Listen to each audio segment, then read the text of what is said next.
На стороне Абхазии воевали черкесы, чеченцы и другие национальности. А когда в Чечне была война, хоть один абхаз воевал, помогал чеченцам.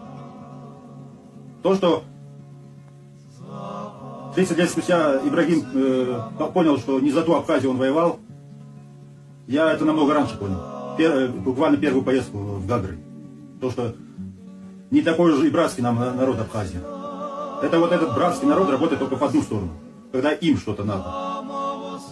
Не было в истории такого, чтобы Абхазия помогала черкесам или поможет в будущем. Не будет такого. И там он говорит, что абазины вот к нам ближе, а абхазы к грузинам. Он приводит пример адыгского стола, который общий у абазин и черкесов, и общий у грузин и абхазов. 100%. Я это и говорил в начале ролика, что Абхазия, она всегда была частью. —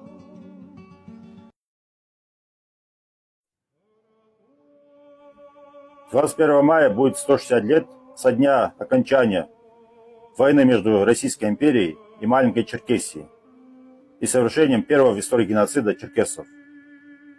У меня вопрос к так называемым братьям абхазам. Зачем вы выходите со своим флагом 21 мая? Если 17 февраля 1810 года вы вошли в эту империю и участвовали в этом же геноциде, имели автономию до 1964 года, что вы отмечаете в этот день? То, что в 1864 году вы потеряли свою автономию или что?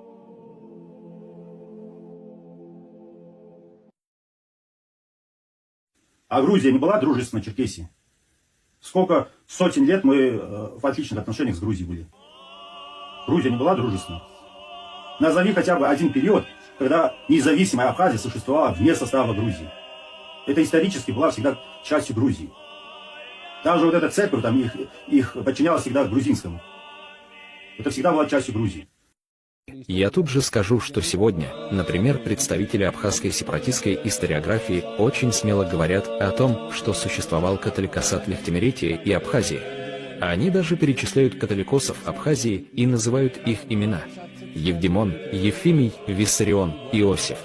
Но они не указывают их фамилий, не называют фамилию ни одного из католикосов Абхазии, потому что если они назовут и фамилии, тогда прояснится ложь сепаратистов, так как эти люди были выходцами из фамильных родов: Абашидзе, Иристави, Нимсадзе, Лорд Кипанидзе, Чхитидзе, Квариане.